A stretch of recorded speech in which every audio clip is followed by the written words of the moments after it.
Hello, my 420 Spot family. It's Tuesday, April 5, 2022, and in the news today. Top things to know. The U.S. House of Representatives passed a bill to expand research on marijuana, including by letting scientists study products from dispensaries. The Senate approved a separate cannabis science bill last month.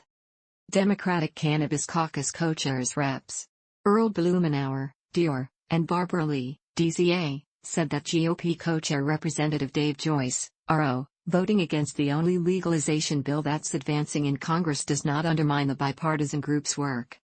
New Mexico Governor Lujan Grisham, D., didn't buy any marijuana when she visited a dispensary on the first day of legal sales, but she says she might in the future because legalization is going to stay forever. Colorado Governor Jared Polis, D., announced that the state is auctioning off another round of marijuana-themed license plates, including ones reading, weed, 420, bongyar, blunt, terpene, toker, visine and normal, to raise money for programs to aid disabled people. The South Carolina House Medical, Military, Public, and Municipal Affairs Committee heard hours of testimony on a Senate-passed medical cannabis bill. The Maryland House Appropriations Committee held a hearing on the Senate-passed bill to create a state fund to provide cost-free access to psychedelics like psilocybin, MDMA, and ketamine for military veterans suffering from PTSD and traumatic brain injury. A federal judge dismissed a lawsuit accusing Customs and Border Protection of illegally detaining more than 3,000 pounds of hemp. Representative Nancy Mace, RSC, said she expects a hearing on her marijuana legalization bill to take place in the House Oversight Civil Rights and Civil Liberties Subcommittee. Representative Eleanor Holmes Norton, Democrat D.C., tweeted, "I'm deeply disappointed the president's proposed FY23 budget prohibits D.C. from using its local funds to commercialize recreational marijuana. It's difficult to reconcile the budget with his support for #DC statehood, which would end congressional interference in D.C. local affairs." Representative Donald Payne, DNJ, tweeted, "Too many black entrepreneurs have been kept out of New Jersey's cannabis industry. We need to do more to create equality in this important, emerging marketplace." Representative Melanie Stansbury, DNM, will hold a telephone town hall on the state and federal landscape on cannabis on Tuesday.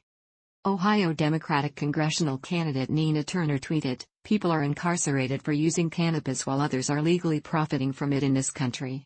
Legalize it, erase convictions, and make the cannabis industry equitable for Black and brown communities that have been devastated by its criminalization."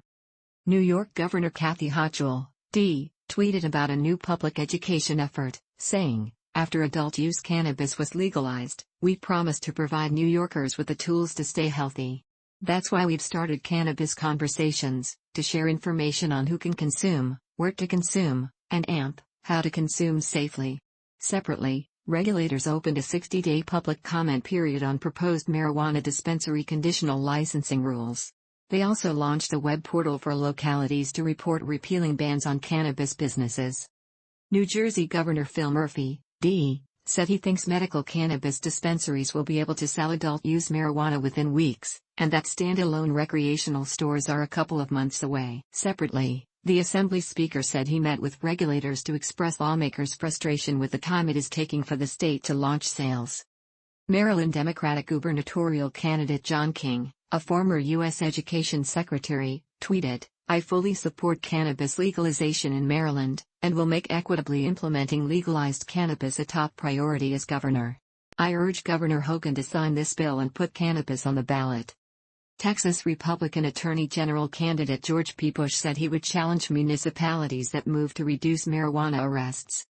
The Missouri Senate approved a bill that includes provisions to allow medical cannabis businesses to deduct expenses on their state taxes. Minnesota's House Majority Leader tweeted, "Cannabis laws were designed to and, tragically, have been effective at criminalizing people from our communities of color, especially the African Americans. I will continue to push for legalization of cannabis as Majority Leader." The Louisiana House Transportation, Highways and Public Works Committee approved a bill to outlaw smoking marijuana in a moving car. A Colorado representative who is one of the 4 hand-picked candidates being backed by a new anti-marijuana super PAC that launched last week has tweeted in support of the House passing a federal legalization bill. An Arkansas campaign says it has collected 35,000 signatures in support of a proposed marijuana legalization initiative. Nevada regulators proposed revised hemp rules. Pennsylvania regulators published guidance on the taxation of various hemp-derived products. Michigan regulators are accepting proposals for veterans' marijuana research grants. West Virginia regulators posted a list of licensed hemp businesses. There is the news today. Thank you for watching this video by My420 Spot.